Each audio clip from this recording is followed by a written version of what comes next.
Popular music is dumber, duller, and more homogenized than ever before. This isn't a matter of taste or subjective opinion, it's an objectively provable fact. A 10-year analysis of songs that spent 3 weeks or more at number 1 on the Billboard charts found that song lyrics are getting measurably less intelligent. Chart toppers in 2006 read at a 3rd to 4th grade level. 10 years later, the intelligence of song lyrics has dropped by an entire grade. The way this trend's going, in a few years, song lyrics won't even be a challenge for 7-year-olds to understand. The study found that Beyonce, Lady Gaga, Kesha, and Maroon 5 song lyrics are particularly stupid. Researchers in Spain, who used a huge archive known as the Million Song Dataset, also found that pop music has become blander. Studying pop songs from 1955 to 2010, the team discovered that the diversity of transitions between notes, chords, melodies, and other sounds has diminished over the last 50 years. The Spanish study also found that producers are baking volume into songs at the production stage, making them artificially louder. This overcompression has the effect of sucking all the dynamics out of a song. Everything is beginning to sound the same. Individuality is being drowned out. In fact, pop music is now so devoid of originality that producers are using computer algorithms to determine which track will be commercially successful, and then ordering their manufactured sock puppet artist to record it. I think pop has made itself completely irrelevant as an aesthetic form. It's like looking into a hall of mirrors where all you see is the reflection of other mirrors.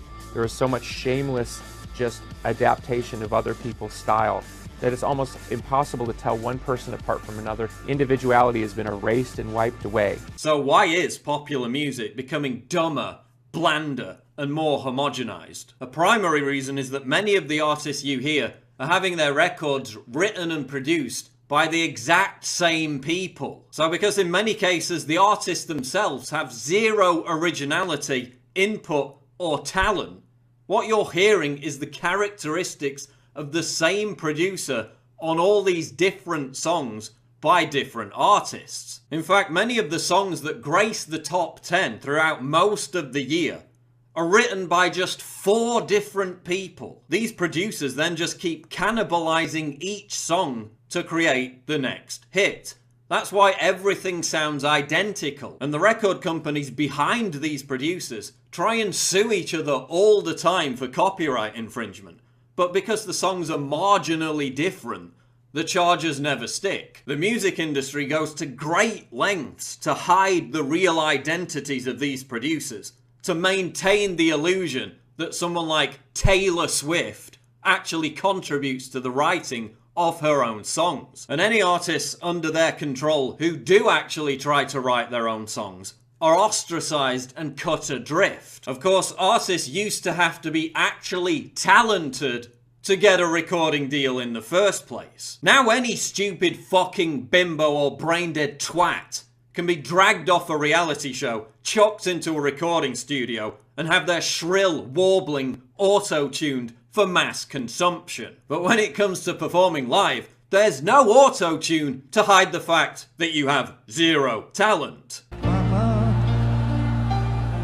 I just killed a man, put my gun up to his head, pulled a trigger, now he's dead. Mama, like that. Songs are also sounding dumber and more repetitive because the dwindling attention span of the listener demands more hooks. So whereas decades ago you only had to write in one hook to get a hit, now there has to be a hook in the intro, the verse, the bridge, and the chorus, because a radio listener will change the station on average every 7 seconds unless they get this continual brain stimulation from a recurring hook. I have a very short attention span. But our point is very simple. You see, when... Oh, look, a bird! There's also this bizarre exaltation of modern DJs as if they're magicians of musicianship.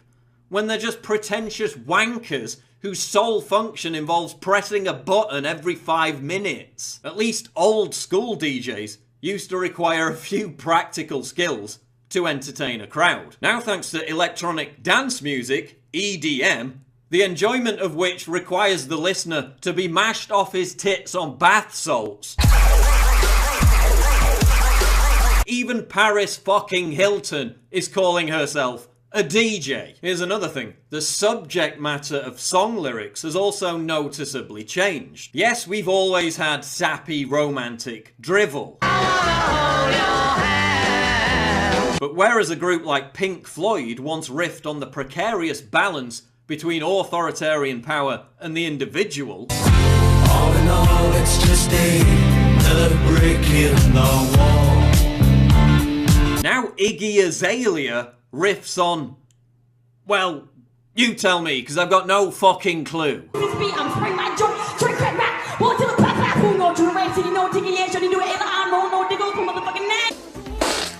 While Morrissey and Johnny Marr once fused poetry and melodic genius to venerate Oscar Wilde, now Nicki Minaj and Fergie fuse putrid nihilism and vacuous verbal diarrhea to venerate their asses. As the Foo Fighters' Dave Grohl said, if the number one song is about your butt, that's a problem. And yes, I know there were pop songs 20, 30, 40 years ago about meaningless nonsense. But how many pop songs are there now that mean anything at all outside of booty, booze, and bitches?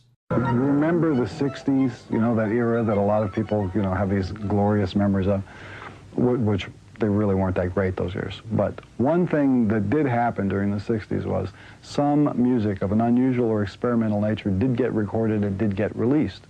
Now look at who the executives were in those companies at those times.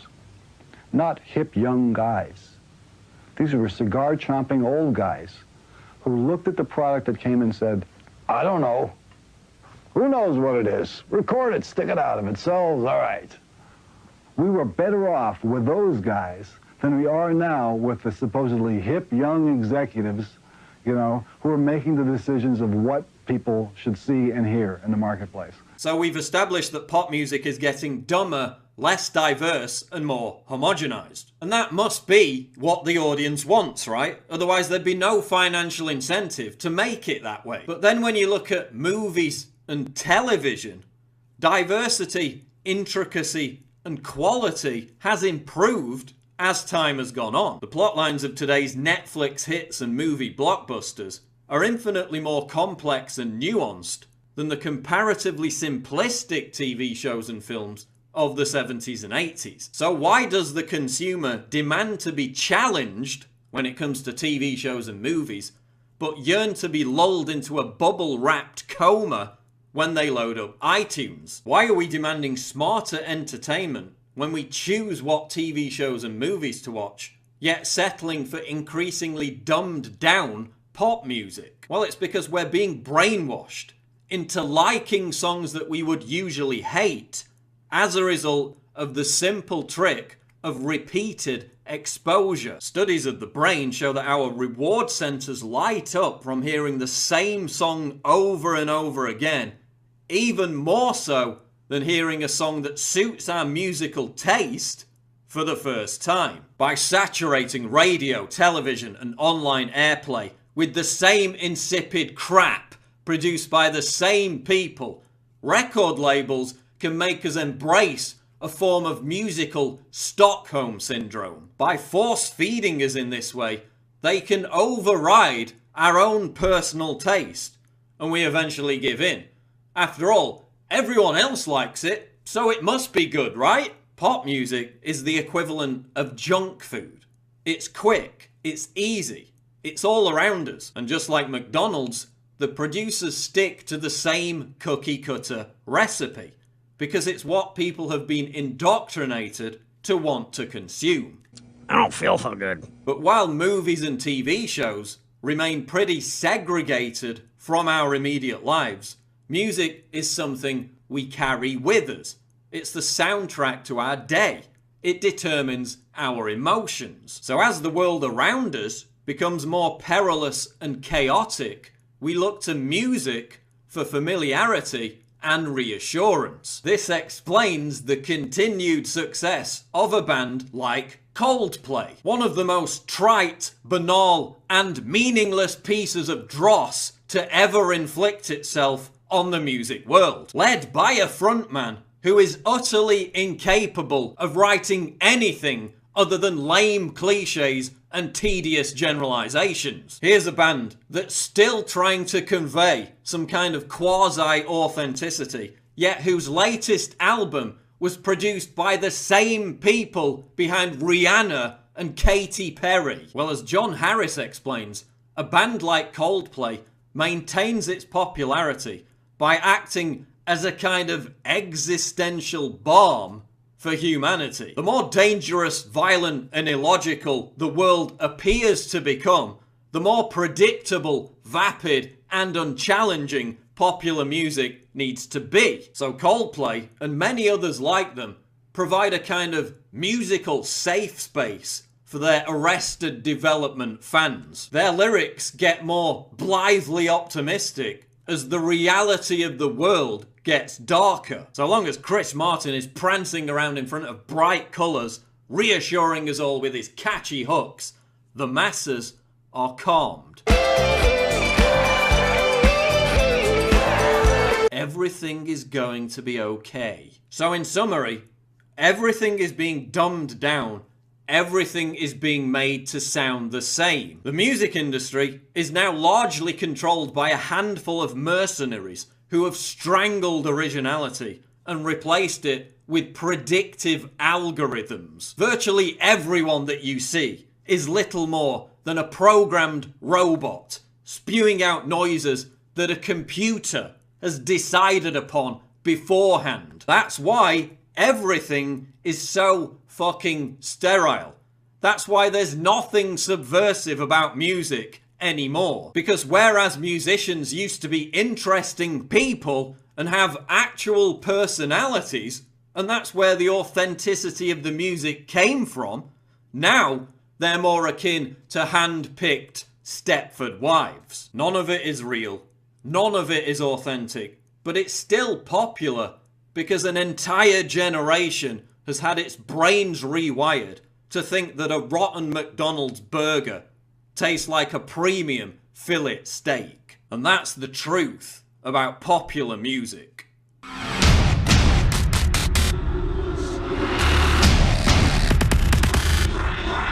What?